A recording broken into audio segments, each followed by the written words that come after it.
ಆತ್ಮೀಯ ವಿದ್ಯಾರ್ಥಿಗಳೇ, ನಾನು ಶಿವಾನಂದ ಮಟ್ಟೆಪ್ಪನವರ್. ಸೂಕ್ಷ್ಮ ಅರ್ಥಶಾಸ್ತ್ರದಲ್ಲಿ ಬರುವ ಉತ್ಪಾದನಾ ಬಿಂಬಕದ ಬಗ್ಗೆ ಚರ್ಚೆ ಮಾಡೋದು. ಇದು ದ್ವಿತೀಯ PUC ಜೊತೆಗೆ BA, BCom, BBA ಇತರೆ ಅಧ್ಯಯನಕ್ಕಾಗಿ ಉಪಯುಕ್ತವಾಗುವ ದೃಷ್ಟಿಯಿಂದ ಉತ್ಪಾದನಾ ಬಿಂಬಕ, ಇದರಲ್ಲಿ ಉತ್ಪಾದನೆ ಮತ್ತು ಉತ್ಪಾದನಾ ಬಿಂಬಕ ಇದರ ಬಗ್ಗೆ ಸಮಗ್ರವಾಗಿ ಚರ್ಚೆ ಮಾಡೋಣ. ಇಲ್ಲಿ ಉತ್ಪಾದನೆ, ಪ್ರೊಡಕ್ಷನ್ ಅಂತ ಕರೀತೀವಿ. ಸಾಮಾನ್ಯ ಅರ್ಥದೊಳಗೆ ಉತ್ಪಾದನೆ ಅಂತಂದರೆ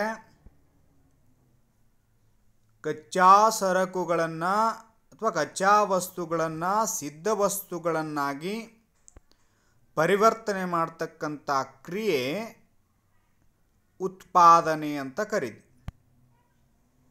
ಅಂದರೆ ಅರ್ಥಶಾಸ್ತ್ರದೊಳಗೆ ಉತ್ಪಾದನೆ ಅಂತಂದರೆ ಆದಾನಗಳನ್ನು ಉತ್ಪನ್ನಗಳಾಗಿ ಪರಿವರ್ತಿಸುವುದನ್ನು ಉತ್ಪಾದನೆ ಅಂತ ಕರಿತೀವಿ.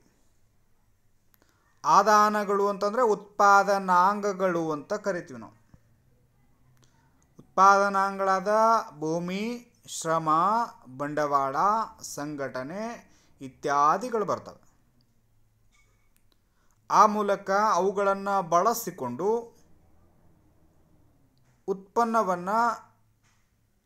ಉತ್ಪನ್ನಗಳಾಗಿ ಪರಿವರ್ತನೆ ಮಾಡುವುದನ್ನು ಉತ್ಪಾದನೆ ಅಂತ ಕರಿತೀವಿ. ಅಂದರೆ ಸರಕು ಮತ್ತು ಸೇವೆಗಳಲ್ಲಿ ತುಷ್ಟಿಗುಣವನ್ನು ತುಂಬುವ ಕ್ರಿಯೆ ಉತ್ಪಾದನೆ ಅಂತಲೂ ಕರಿತೀವಿ. ಅಂದರೆ ಸರಕು ಸೇವೆಗಳಲ್ಲಿ ತುಷ್ಟಿಗುಣವನ್ನು ತುಂಬುವುದರ ಮೂಲಕ ಅದರ ಉಪಯುಕ್ತತೆಯನ್ನು, ಅದರ ಮೌಲ್ಯವನ್ನು ಹೆಚ್ಚು ಮಾಡತಕ್ಕಂಥ ಕ್ರಿಯೆನೂ ಸಹ ಉತ್ಪಾದನೆ ಅಂತ ಕರಿತೀವಿ. ಒಬ್ಬ ಉತ್ಪಾದಕ ಆಗಿರ್ಬೋದು ಅಥವಾ ಉದ್ಯಮ ಘಟಕವು ವಿವಿಧ ಆದಾನಗಳಾದ ಶ್ರಮ, ಯಂತ್ರಗಳು, ಭೂಮಿ, ಕಚ್ಚಾ ಸರಕುಗಳನ್ನು ಸಂಗ್ರಹಿಸ್ಕೊಳ್ಬೇಕಾಗತ್ತೆ. ಈ ಆದಾನಗಳನ್ನು ಸಂಯೋಜಿಸಿ ಉದ್ಯಮ ಉತ್ಪನ್ನವನ್ನು ಉತ್ಪಾದಿಸುತ್ತದೆ ಅನ್ನುವಂಥ ಅಂಶವನ್ನು ನಾವು ತಿಳ್ಕೋಬೇಕು. ಆ ಮೂಲಕ ಉದ್ಯಮ ಆಗಲಿ ಉತ್ಪಾದಕ ಆಗಲಿ ಆದಾನಗಳನ್ನು ಬಳಸಿಕೊಂಡು ಅವುಗಳನ್ನು ಆಧಾರವಾಗಿ ಉತ್ಪಾದನಾ ಮಟ್ಟವನ್ನು ನಿರ್ಧಾರ ಮಾಡ್ತಕ್ಕಂಥದ್ದನ್ನು ಇಲ್ಲಿ ನಾವು ಕಾಣ್ತೀವಿ. ಇನ್ನು ಉತ್ಪಾದನಾ ಬಿಂಬಕ ಪ್ರೊಡಕ್ಷನ್ ಫಂಕ್ಷನ್ ಅಂತ ಕರಿತೀವಿ. ಉತ್ಪಾದನಾ ಬಿಂಬಕ ಅಥವಾ ಉತ್ಪಾದನಾ ಅನುಸರಣಿ ಅಂತ ಕರಿತೀವಿ. ಅಂದರೆ ಉತ್ಪಾದನಾ ಬಿಂಬಕವು ಆದಾನಗಳು ಅಂದರೆ ಇನ್ಪುಟ್ಸ್, ಆದಾನಗಳು ಮತ್ತು ಉತ್ಪನ್ನ ಅಂದರೆ ಔಟ್ಪುಟ್. ಉತ್ಪಾದನಾ ಬಿಂಬಕವು ಆದಾನಗಳು ಮತ್ತು ಉತ್ಪನ್ನದ ನಡುವಿನ ತಾಂತ್ರಿಕ ಸಂಬಂಧವನ್ನು ವಿವರಿಸುವುದೇ ಉತ್ಪಾದನಾ ಬಿಂಬಕ. ಅಂದರೆ ಉತ್ಪಾದನಾ ವಿಧಾನದಲ್ಲಿ ಉತ್ಪಾದನೆಗೂ ಮತ್ತು ಉತ್ಪಾದನಾ ಘಟಕಗಳಿಗೂ ಇರುವ ಸಂಬಂಧವನ್ನು ವ್ಯಕ್ತಪಡಿಸುವಂಥದ್ದು. ಅಂದರೆ ಉತ್ಪಾದನಾ ವಿಧಾನದಲ್ಲಿ ಉತ್ಪಾದನೆಗೂ ಮತ್ತು ಉತ್ಪಾದನಾ ಘಟಕಗಳಿಗೂ ಇರುವ ಸಂಬಂಧವನ್ನು ವ್ಯಕ್ತಪಡಿಸುವಂಥದ್ದನ್ನು ಉತ್ಪಾದನಾ ಬಿಂಬಕ ಅಂತ ಕರೀತೀವಿ. ಇದು ಒಂದು ಹರಿವಿನ ಪ್ರಕ್ರಿಯೆ, ಚಲನಶೀಲವಾಗಿರ್ತಕ್ಕಂಥ ಪ್ರಕ್ರಿಯೆ. ನಾವು ಯಾವ ರೀತಿಯಲ್ಲಿ ಉತ್ಪಾದನೆಯಲ್ಲಿ ಉತ್ಪಾದನಾಂಗಗಳ ಬಳಕೆಯ ಪ್ರಮಾಣವನ್ನು ಆಧರಿಸಿ ಉತ್ಪನ್ನದ ಮಟ್ಟ ನಿರ್ಧಾರ ಆಗುತ್ತೆ. ನಾವು ಹೆಚ್ಚು ಹೆಚ್ಚು ಉತ್ಪಾದನಾಂಗಗಳನ್ನು ಬಳಕೆ ಮಾಡಿಕೊಳ್ಳೋದ್ರ ಮೂಲಕ ಉತ್ಪನ್ನದ ಮಟ್ಟದಲ್ಲಿ ಬದಲಾವಣೆ ತರ್ತಕ್ಕಂಥ ಪ್ರಕ್ರಿಯೆಯನ್ನು ನಾವು ಕಾಣ್ತೀವಿ. ಹೀಗಾಗಿ ಇದು ಒಂದು ಹರಿವಿನ ಪ್ರಕ್ರಿಯೆ ಅಥವಾ ಹರಿವಿನ ಪರಿಕಲ್ಪನೆ ಅಂಥೇಳಿ ನಾವು ಕರಿತೀವಿ. ಚಲನಶೀಲತೆಯಿಂದ ಕೂಡಿರ್ತಕ್ಕಂಥದ್ದು. ಹಾಗಾದರೆ ಉತ್ಪಾದನಾ ಬಿಂಬಕದ ಬಗ್ಗೆ ಕೆಲವರು ವ್ಯಾಖ್ಯಾನಗಳನ್ನು ನೀಡ್ತಾರೆ. ಇಲ್ಲಿ ಪ್ರೊಫೆಸರ್ ವ್ಯಾಟ್ಸನ್ ರವರ ಪ್ರಕಾರ ಉತ್ಪಾದನಾ ಬಿಂಬಕ ಅಥವಾ ಉತ್ಪಾದನಾ ಅನುಸರಣಿ ಅಂತಂದರೆ, ಉತ್ಪಾದನಾ ಬಿಂಬಕವು ಒಂದು ಉದ್ಯಮ ಘಟಕದ ಭೌತಿಕ ಆದಾನಗಳು ಮತ್ತು ಭೌತಿಕ ಉತ್ಪನ್ನಗಳ ನಡುವಿನ ಸಂಬಂಧವನ್ನು ವಿವರಿಸುವುದೇ ಉತ್ಪಾದನಾ ಬಿಂಬಕ. ಅಂದರೆ ಭೌತಿಕ ಅಂದರೆ ಪರಿಗಣನೆಗೆ ಸಿಗುವ ಆದಾನಗಳು, ಭೌತಿಕ ಉತ್ಪನ್ನ ಭೌತಿಕ ಅಂದರೆ ಪರಿಗಣನೆಗೆ ಸಿಗುವಂತಾಗತ್ತೆ. ಆ ಮೂಲಕ ಉತ್ಪಾದನಾ ಬಿಂಬಕವು ಒಂದು ಉದ್ಯಮ ಘಟಕದ ಭೌತಿಕ ಆದಾನಗಳು ಮತ್ತು ಭೌತಿಕ ಉತ್ಪನ್ನಗಳ ನಡುವಿನ ಸಂಬಂಧವನ್ನು ವಿವರಿಸುತ್ತದೆ. ಅದೇ ರೀತಿ ಮತ್ತೊಬ್ಬರು ವ್ಯಾಖ್ಯಾನವನ್ನು ಕೊಟ್ಟಿದ್ದಾರೆ, ಜೆ ಸ್ಟಿಗ್ಲರ್ ಅನ್ನುವಂಥವರು. ಅವರು ಹೇಳೋ ಪ್ರಕಾರ ಉತ್ಪಾದನಾ ಬಿಂಬಕ ಅಂತಂದರೆ, ಉತ್ಪಾದನಾ ಬಿಂಬಕ ಎಂಬುದು ಉತ್ಪಾದನಾ ಸೇವೆಗಳ ಅಥವಾ ಉತ್ಪಾದನಾ ಘಟಕಗಳು. ನೋಡ್ರಿ, ಉತ್ಪಾದನಾ ಬಿಂಬಕ ಎಂಬುದು ಉತ್ಪಾದನಾ ಸೇವೆಗಳ ಅಥವಾ ಉತ್ಪಾದನಾ ಘಟಕಗಳ ಮತ್ತು ವಸ್ತುವಿನ ಉತ್ಪನ್ನದ ದರ ಇವುಗಳ ನಡುವಿನ ಸಂಬಂಧಕ್ಕೆ ನೀಡಲಾದ ಹೆಸರಾಗಿದೆ. ಜೆ ಸ್ಟಿಗ್ಲರ್ ಅವರು ಹೇಳೋ ಪ್ರಕಾರ ಉತ್ಪಾದನಾ ಬಿಂಬಕ ಎಂಬುದು ಉತ್ಪಾದನಾ ಸೇವೆಗಳ ಅಥವಾ ಉತ್ಪಾದನಾ ಘಟಕಗಳ ಮತ್ತು ವಸ್ತುವಿನ ಉತ್ಪನ್ನದ ದರ ಇವುಗಳ ನಡುವಿನ ಸಂಬಂಧಕ್ಕೆ ನೀಡಲಾದ ಹೆಸರೇ ಉತ್ಪಾದನಾ ಬಿಂಬಕ ಅಂತ ಕರೀತಾರೆ. ಈ ಉತ್ಪಾದನಾ ಬಿಂಬಕ ಕೆಲವು ಕಲ್ಪನೆಗಳನ್ನು ಅಜಂಪ್ಷನ್ಸ್ ಅಂತ ಕರೀತೀವಿ. ಕಲ್ಪನೆಗಳು ಅಥವಾ ಊಹೆಗಳನ್ನು ಆಧರಿಸಿರ್ತಕ್ಕಂಥದ್ದನ್ನು ನಾವು ಕಾಣ್ತೀವಿ. ಅಂದರೆ ಉತ್ಪಾದನಾ ಬಿಂಬಕ, ಮೊದಲನೇದಾಗಿ ಉತ್ಪಾದನಾ ಬಿಂಬಕವು ಒಂದು ನಿರ್ದಿಷ್ಟ ಕಾಲಾವಧಿಗೆ ಸಂಬಂಧಿಸಿರುತ್ತೆ. ಯಾಕಂದರೆ ಉತ್ಪಾದನಾ ಮಟ್ಟವನ್ನು ನಿರ್ಧರಿಸುವಂಥ ಸಂದರ್ಭದಾಗ ನಿರ್ದಿಷ್ಟ ಅವಧಿಯಲ್ಲಿ ಅಥವಾ ನಿರ್ದಿಷ್ಟ ಕಾಲಾವಧಿಗೆ ಸಂಬಂಧಿಸಿರ್ತಕ್ಕಂಥ ಅಂಶವನ್ನು ಗಣನೆಗೆ ತಗೊಳ್ತೀವಿ. ಇನ್ನು ಎರಡನೇದಾಗಿ, ನಿರ್ದಿಷ್ಟ ಅವಧಿಯಲ್ಲಿ ತಂತ್ರಜ್ಞಾನ ಸ್ಥಿರವಾಗಿರುತ್ತೆ. ತಂತ್ರಜ್ಞಾನದಲ್ಲಿ ಯಾವುದೇ ಬದಲಾವಣೆಗಳಿರೋದಿಲ್ಲ. ನಿರ್ದಿಷ್ಟ ಅವಧಿಯಲ್ಲಿ ನಿರ್ದಿಷ್ಟ ಪ್ರಮಾಣದ ತಂತ್ರಜ್ಞಾನ ಅಥವಾ ತಂತ್ರಜ್ಞಾನ ಏನಾಗಿತ್ತಪ್ಪ ಅಂತಂದರೆ ಸ್ಥಿರವಾಗಿರುತ್ತೆ ಅನ್ನುವಂಥ ಕಲ್ಪನೆಯನ್ನು ಮಾಡಿಕೊಳ್ಳಾಗಿದೆ. ಇನ್ನು ಉತ್ಪಾದನಾಂಗಗಳನ್ನು ಉತ್ಪಾದನೆಯ ಅನುಕೂಲಕ್ಕೆ ಅನುಗುಣವಾಗಿ ವಿಭಜಿಸಲಾಗುತ್ತೆ. ಅಂದರೆ ಉತ್ಪಾದನಾ ಮಟ್ಟವನ್ನು ಆಧರಿಸಿ ಉತ್ಪಾದನಾಂಗಗಳನ್ನು ಬದಲಾವಣೆ ಮಾಡಲಿಕ್ಕೆ ಬರ್ತದೆ. ಅಂದರೆ ಶ್ರಮ ಸಾಂದ್ರ ತಂತ್ರಜ್ಞಾನ ಮತ್ತು ಬಂಡವಾಳ ಸಾಂದ್ರ ತಂತ್ರಜ್ಞಾನ ಅಂತ ಕರಿತೀವಿ. ಉತ್ಪಾದನೆಯಲ್ಲಿ ಹೆಚ್ಚು ಶ್ರಮವನ್ನು ಬಳಸಿಕೊಂಡು ಕಡಿಮೆ ಬಂಡವಾಳವನ್ನು ಬಳಸಲಿಕ್ಕೆ ಅಥವಾ ಕಡಿಮೆ ಶ್ರಮವನ್ನು ಹೆಚ್ಚು ಬಂಡವಾಳವನ್ನು ಬಳಕೆ ಮಾಡಲಿಕ್ಕೆ, ಅಂದರೆ ಉತ್ಪಾದನಾ ಮಟ್ಟಕ್ಕೆ ಅನುಗುಣವಾಗಿ ಏನು ಮಾಡಬೇಕಾಗತ್ತಂದ್ರೆ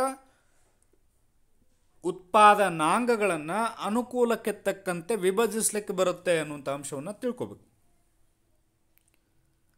ಇನ್ನು ಉತ್ಪಾದನೆಗೆ ಲಭ್ಯವಿರುವ ತಂತ್ರಜ್ಞಾನ ಅತ್ಯಂತ ದಕ್ಷವಾದ ತಂತ್ರಜ್ಞಾನ ಇರ್ತದೆ.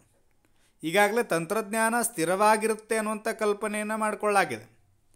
ಆದರೆ ಈಗಾಗಲೇ ಲಭ್ಯವಿರತಕ್ಕಂಥ ತಂತ್ರಜ್ಞಾನ ಆಗಿರುತ್ತಪ್ಪ ಅಂತಂದ್ರೆ ಅತ್ಯಂತ ದಕ್ಷವಾದ ತಂತ್ರಜ್ಞಾನವನ್ನು ಒಳಗೊಂಡಿರುತ್ತೆ. ಇನ್ನು ಐದನೇದಾಗಿ, ಆದಾನಗಳು ಮತ್ತು ಉತ್ಪನ್ನದ ತಾಂತ್ರಿಕ ಸಂಬಂಧವನ್ನು ವಿವರಿಸಲಿಕ್ಕೆ ಪ್ರಯತ್ನ ಪಡ್ತದೆ. ಉತ್ಪಾದನಾ ಬಿಂಬಕ ಅನ್ನುವಂಥದ್ದು ಆದಾನಗಳು, ಉತ್ಪಾದನಾಂಗಗಳು ಮತ್ತು ಉತ್ಪನ್ನದ ನಡುವಿನ ತಾಂತ್ರಿಕ ಸಂಬಂಧವನ್ನು ವಿವರಿಸ್ತಕ್ಕಂಥದ್ದಾಗಿರುತ್ತೆ. ಇನ್ನು ಉತ್ಪಾದನಾ ಬಿಂಬಕದ ಇಕ್ವೇಷನ್ ಅಥವಾ ಸೂತ್ರವನ್ನು ನಾವು ನೋಡೋದಾದರೆ, y = the function of r l o ಈ ರೀತಿ ಕೊಟ್ಟಿದ್ದಾರೆ. ಅಂದರೆ y = ದಿ ಫಂಕ್ಷನ್ ಆಫ್ ಬ್ರಕೆಟ್ನೊಳಗೆ R, L, K, 0 dash dash dash ಅಂತಂದರೆ ಇಲ್ಲಿ ಉತ್ಪಾದನಾಂಗಗಳು ನೋಡ್ರಿ. y ಅಂತಂದರೆ ಉತ್ಪನ್ನ, y ಅಂತಂದ್ರೇನು ಉತ್ಪನ್ನ. ಇನ್ನು f ಅಂತಂದರೆ ಫಂಕ್ಷನ್, ಆದಾನಗಳು ಮತ್ತು ಉತ್ಪನ್ನದ ನಡುವಿನ ತಾಂತ್ರಿಕ ಸಂಬಂಧವನ್ನು ವಿವರಿಸ್ತಕ್ಕಂಥದ್ದು. R, L, K, O ಇವು ಉತ್ಪಾದನಾಂಗಗಳನ್ನು ಸೂಚಿಸ್ತದೆ. ಇಲ್ಲಿ ಒಂದೊಂದಾಗಿ ನೋಡ್ತಾ ಹೋದರೆ ಬೇರೆ ಬೇರೆ ಹೆಸರುಗಳಿಂದ ಹೆಸರು ಕೊಟ್ಟಿದ್ವಿ. ಆದರೆ ಉತ್ಪಾದನಾಂಗಗಳು ಅಂತ ಬೇರೆ ಬೇರೆ ಸೂತ್ರದೊಳಗೆ ನಾವು ಇದನ್ನು ವಿವರಣೆಯನ್ನು ಕೊಡ್ಬೋದು, ಬೇರೆ ಬೇರೆ ರೀತಿಯೂ ಕೊಟ್ಟಿರ್ತಾರೆ. ಆದರೆ ಇಲ್ಲಿ ಕೊಡಲಾದ ಉತ್ಪಾದನಾಂಗಗಳಿಗೆ ಹೆಸರು ಸೂಚಿಸಲಾಗಿದೆ. R ಅಂತಂದರೆ ಭೂಮಿ, L ಅಂತಂದರೆ ಶ್ರಮ, K ಅಂತಂದರೆ ಬಂಡವಾಳ, O ಅಂತಂದರೆ ಸಂಘಟನೆ. ಅಂದರೆ R ಅಂತಂದರೆ ಭೂಮಿ, L ಅಂತಂದರೆ ಶ್ರಮ, K ಅಂತಂದರೆ ಬಂಡವಾಳ, O ಅಂತಂದರೆ ಸಂಘಟನೆ. ಇವು ವಿವಿಧ ಉತ್ಪಾದನಾಂಗಗಳು ಅಂತ ನಾವು ಕರಿತೀವಿ. ಇಲ್ಲಿ ಉತ್ಪಾದನಾಂಗಗಳನ್ನು ಅವಲಂಬಿಸಿ ಉತ್ಪಾದನಾಂಗಗಳು ಅವಲಂಬಿ ಚಲಕಗಳು. ಉತ್ಪನ್ನ ಸ್ವತಂತ್ರ ಚಲಕ. ಉತ್ಪಾದನಾಂಗಗಳು ಅವಲಂಬಿ ಚಲಕ, y ಉತ್ಪನ್ನ ಸ್ವತಂತ್ರ ಚಲಕ ಅಂತ ಕರೀತೀವಿ. ಇತ್ತೀಚಿನ ದಿನದೊಳಗೆ ಉತ್ಪಾದನಾಂಗಗಳನ್ನು, ಅದರಲ್ಲಿ ಹೆಚ್ಚು ಬಳಕೆಯಾಗುವ ಉತ್ಪಾದನಾಂಗಗಳನ್ನು ಆಧರಿಸಿ ಸರಳ ಉತ್ಪಾದನಾ ಬಿಂಬಕವನ್ನು ರಚನೆ ಮಾಡಿಕೊಳ್ತೀವಿ. ಆ ಮೂಲಕ y = the function of K, L bracket complete. ಇಲ್ಲಿ y ಅಂತಂದರೆ ಉತ್ಪನ್ನದ ಪ್ರಮಾಣ ಅಂತ ನೋಡಿ. F ಅಂತಂದರೆ ಆದಾನಗಳು ಮತ್ತು ಉತ್ಪನ್ನದ ತಾಂತ್ರಿಕ ಸಂಬಂಧವನ್ನು ವಿವರಿಸುತ್ತದೆ. L ಅಂತಂದರೆ ಶ್ರಮದ ಘಟಕ, ಶ್ರಮ ಅಂತ ಕರೀತೀವಿ. K ಅಂತಂದರೆ ಬಂಡವಾಳ. ಅಂದರೆ ಹೆಚ್ಚು ಬಳಕೆಯಾಗುವ ಆದಾನಗಳಾದ ಶ್ರಮ ಮತ್ತು ಬಂಡವಾಳವನ್ನು ಬಳಕೆ ಮಾಡಿ ಆ ಮೂಲಕ ಎಷ್ಟು ಪ್ರಮಾಣದ ಉತ್ಪಾದನೆಯನ್ನು ಕೈಗೊಂಡ್ವಿ ಅನ್ನುವಂಥದ್ದನ್ನು ತಿಳಿಸ್ತಕ್ಕಂಥದ್ದೇ ಉತ್ಪಾದನಾ ಬಿಂಬಕ. ಇಲ್ಲಿ ಉತ್ಪಾದನಾ ಬಿಂಬಕವನ್ನು ಒಂದು ಉದಾಹರಣೆ ಮೂಲಕ ನೋಡೋದಾದರೆ, ಒಂದು ಉದ್ಯಮದಲ್ಲಿ ಎಷ್ಟು ಪ್ರಮಾಣದ ಉತ್ಪಾದನಾ ಘಟಕಗಳನ್ನು ತೊಡಗಿಸಿ ಎಷ್ಟು ಪ್ರಮಾಣದ ಉತ್ಪಾದನೆಯನ್ನು ಪಡೆಯಲಾಗುತ್ತದೆ ಎಂಬುದನ್ನು ಸೂಚಿಸ್ತದೆ. ಅಂದರೆ ಒಂದು ಉದ್ಯಮ ಘಟಕ ಎಷ್ಟು ಪ್ರಮಾಣದ ಉತ್ಪಾದನಾಂಗಗಳನ್ನು ಬಳಕೆ ಮಾಡಿಕೊಳ್ತು, ಆ ಮೂಲಕ ಎಷ್ಟು ಪ್ರಮಾಣದ ಉತ್ಪಾದನೆಗೆ ಕಾರಣವಾಯಿತು ಅನ್ನುವಂಥದ್ದನ್ನು ತಿಳಿಸ್ತಕ್ಕಂಥದ್ದೇ ಉತ್ಪಾದನಾ ಬಿಂಬಕ. ಅದಕ್ಕೆ ಆದಾನಗಳು ಮತ್ತು ಉತ್ಪನ್ನಗಳ ನಡುವಿನ ತಾಂತ್ರಿಕ ಸಂಬಂಧವನ್ನು ವಿವರಿಸ್ತದೆ ಅನ್ನುವಂಥ ಅಂಶವನ್ನು ಹೇಳ್ತಾರೆ. ಉದಾಹರಣೆಗೆ, ಒಂದು ಉದ್ಯಮವು 1,000 ಸ್ಕೂಟರ್ಗಳನ್ನು ತಯಾರಿಸಲು ಶ್ರಮ ಅಂತಂದರೆ L, ಲೇಬರ್ ಅಂತ ಕರಿತೀವಿ, ಮತ್ತು ಬಂಡವಾಳ ಕ್ಯಾಪಿಟಲ್, ಅಲ್ಲಿ ಸಿಂಬಾಲಿಕಲಿ ಅದನ್ನು K ಸೂಚಿಸಿವಿ. ಶ್ರಮ ಮತ್ತು ಬಂಡವಾಳ ಎರಡು ಆದಾನಗಳನ್ನು ಬಳಕೆ ಮಾಡಿಕೊಂಡು ಆ ಮೂಲಕ ಯಾವ ಪ್ರಮಾಣದಲ್ಲಿ ನೋಡಿ, ಎರಡು ಆದಾನಗಳನ್ನು ಯಾವ ಪ್ರಮಾಣದಲ್ಲಿ ಬಳಸಲಾಗಿದೆ, ಆ ಮೂಲಕ ಎಷ್ಟು ಪ್ರಮಾಣದ ಉತ್ಪಾದನೆಯನ್ನು ಕೈಗೊಳ್ಳಲಾಗಿದೆ ಅನ್ನುವಂಥದ್ದನ್ನು ಸೂಚಿಸ್ತಕ್ಕಂಥದ್ದೇ ಉತ್ಪಾದನಾ ಬಿಂಬಕ. ಇಲ್ಲಿ ಉತ್ಪಾದನಾ ಸಂಯೋಜನೆಗಳನ್ನು ನೋಡೋದಾದರೆ, ಸಂಯೋಜನೆ ಅಂತಂದರೆ ಗುಂಪು, ಎರಡು ಆದಾನಗಳನ್ನು ಬಳಕೆ ಮಾಡಿಕೊಂಡು ಆ ಮೂಲಕ ಎಷ್ಟು ಪ್ರಮಾಣದ ಉತ್ಪಾದನೆ ಕೈಗೊಳ್ಳುತ್ತೀವಿ. ಎ ಸಂಯೋಜನೆಯಲ್ಲಿ ಇಲ್ಲಿ ಮೊದಲನೇ ಕಾಲಮಲ್ಲಿ ಬಂಡವಾಳದ ಉತ್ಪಾದನಾ ಸಂಯೋಜನೆಗಳು, ಎರಡನೇ ಕಾಲಮಲ್ಲಿ ಬಂಡವಾಳ ರೂ 10,000ಗಳಲ್ಲಿ ಮೂರನೇ ಕಾಲಮ್ ಶ್ರಮದ ಘಟಕಗಳಲ್ಲಿ, ನಾಲ್ಕನೇ ಕಾಲಮ್ ಉತ್ಪನ್ನ ಘಟಕಗಳಲ್ಲಿ ಅಂತ ಕೊಟ್ಟಿದ್ದಾರೆ. ಆ ಮೂಲಕ ಸಂಯೋಜನೆಗಳು A B C D E. ಬಂಡವಾಳದ ಘಟಕಗಳು ಒಂದು 10,000 ರುಗಳಲ್ಲಿ. ಅಂದರೆ ಮೊದಲನೇ ಎ ಸಂಯೋಜನೆಯಲ್ಲಿ ಬಂಡವಾಳವು ಶೂನ್ಯವಾಗಿದೆ, ಶ್ರಮದ ಘಟಕಗಳು ಶೂನ್ಯವಾಗಿದೆ, ಹೀಗಾಗಿ ಉತ್ಪನ್ನದ ಮಟ್ಟ ಶೂನ್ಯವಾಗಿದೆ ಅನ್ನುವಂಥ ಅಂಶವನ್ನು ನೋಡಿದ್ವಿ. ಆ ಮೂಲಕ ಬಿ ಸಂಯೋಜನೆಯಲ್ಲಿ 10,000ದಷ್ಟು ಬಂಡವಾಳವನ್ನು 2 ಘಟಕಗಳಷ್ಟು ಶ್ರಮವನ್ನು ಬಳಕೆ ಮಾಡಿಕೊಂಡು 30 ಘಟಕಗಳಷ್ಟು ಉತ್ಪನ್ನವನ್ನು ಉತ್ಪಾದನೆ ಮಾಡ್ತೀವಿ. ಆ ಮೂಲಕ ಬಂಡವಾಳದ ಘಟಕವನ್ನು 10,000 ಸಿ ಸಂಯೋಜನೆಯಲ್ಲಿ 20,000 ರೂಪಾಯಿ ಬಂಡವಾಳ, 4 ಘಟಕಗಳಷ್ಟು ಶ್ರಮವನ್ನು ಬಳಕೆ ಮಾಡಿಕೊಂಡು 64 ಘಟಕಗಳಷ್ಟು ಏನು ಮಾಡ್ತೀವಿ ನಾವು ಉತ್ಪನ್ನವನ್ನು ಉತ್ಪಾದನೆ ಮಾಡ್ತೀವಿ.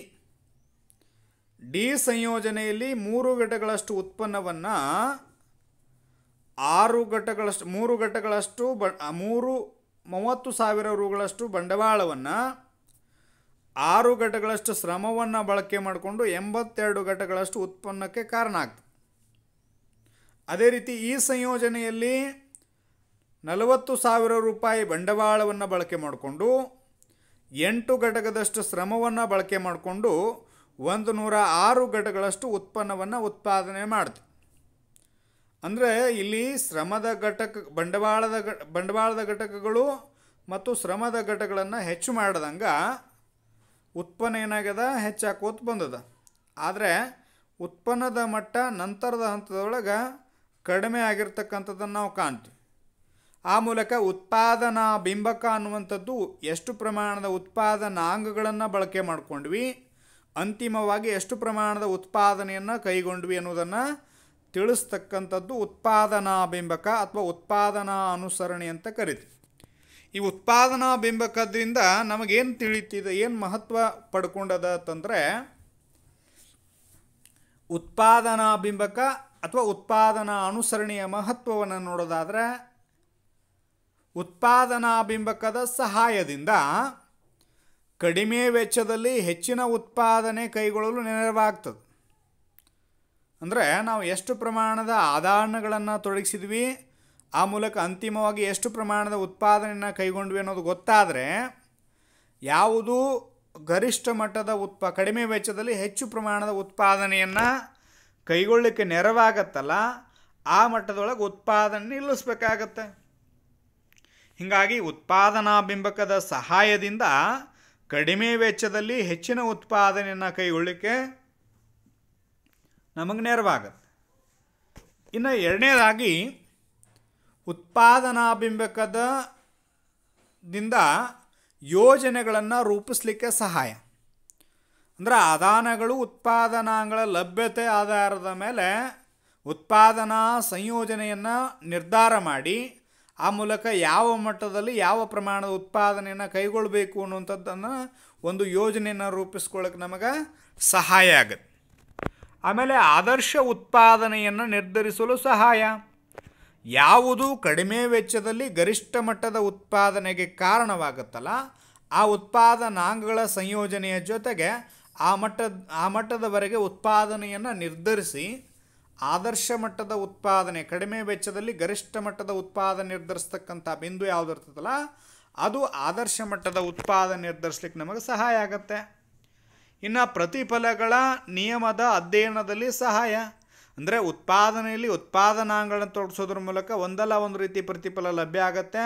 ಆ ಪ್ರತಿಫಲದ ಪ್ರಮಾಣ ಉತ್ಪಾದನಾಂಗಗಳ ತೊಡಗಿಸುವಿಕೆ ಮತ್ತು ಅದರಿಂದ ಬರ್ತಕ್ಕಂಥ ಉತ್ಪನ್ನದ ಪ್ರಮಾಣವನ್ನು ಆಧರಿಸಿ ನಿರ್ಧಾರ ಆಗುತ್ತೆ. ಹೀಗಾಗಿ ಉತ್ಪಾದನಾ ಬಿಂಬಕದಿಂದ ಪ್ರತಿಫಲಗಳ ನಿಯಮದ ಅಧ್ಯಯನಕ್ಕೆ ನಮಗೆ ಸಹಾಯ ಆಗುತ್ತೆ. ಆಮೇಲೆ ಐದನೇದಾಗಿ ಉತ್ಪಾದನಾ ಬಿಂಬಕದ ಸಹಾಯದಿಂದ ಪ್ರೊಡಕ್ಷನ್ ಫಂಕ್ಷನ್, ಉತ್ಪಾದನಾ ಬಿಂಬಕದ ಸಹಾಯದಿಂದ ಅಲ್ಪಾವಧಿ ಮತ್ತು ದೀರ್ಘಾವಧಿ ನಿರ್ಣಯಗಳನ್ನು ಕೈಗೊಳ್ಳಲಿಕ್ಕೆ ಸಹಾಯ. ಅಲ್ಪಾವಧಿ ಅಂದರೆ ಕಡಿಮೆ ಸಮಯ ಇರುತ್ತೆ, ಆ ಮಟ್ಟದೊಳಗೆ ಯಾವ ಮಟ್ಟದ ಉತ್ಪಾದನೆ ಹೆಚ್ಚಿಸ್ಬೋದು ಅಥವಾ ಇಲ್ಲಿ ಸ್ಥಿರ ಮತ್ತು ಬದಲಾಗುವ ಉತ್ಪಾದನಾಂಗಗಳಂತ ಬರ್ತವೆ. ಅಲ್ಲಿ ಸ್ಥಿರ ಆದಾನಗಳನ್ನು ಬದಲಾವಣೆ ಮಾಡದೆ ಬದಲಾಗುವ ಆದಾನಗಳನ್ನು ಹೆಚ್ಚು ಮಾಡೋದ್ರ ಮೂಲಕ ಉತ್ಪಾದನೆಯನ್ನು ಹೆಚ್ಚಿಸಬಹುದು ಅನ್ನೋ ತಿಳ್ಕೊಬೋದು. ಅದರ ಜೊತೆಗೆ ದೀರ್ಘಾವಧಿಯಲ್ಲಿನ ನಿರ್ಣಯಗಳನ್ನು ಕೈಗೊಳ್ಳಲಿಕ್ಕೆ, ಅಂದರೆ ದೀರ್ಘಾವಧಿ ಅಂದರೆ ಹೆಚ್ಚು ಸಮಯ ಇರುತ್ತೆ, ಆ ಮೂಲಕ ಸ್ಥಿರ ಮತ್ತು ಬದಲಾಗುವ ಆದಾಯಗಳೆರಡನ್ನೂ ಬದಲಾವಣೆ ಮಾಡೋದ್ರ ಮೂಲಕ ಉತ್ಪಾದನಾ ಮಟ್ಟವನ್ನು ನಿರ್ಧರಿಸಬಹುದು ಅನ್ನುವಂಥ ಅಂಶವನ್ನು ಇದರೊಳಗೆ ನಾವು ಅಧ್ಯಯನವನ್ನು ಮಾಡ್ತೀವಿ ಅಂತ ಹೇಳ್ತಾ ಈ ಕ್ಲಾಸ್ಗೆ ವಿರಾಮ ಇಡ್ತೀನಿ. ಧನ್ಯವಾದಗಳು.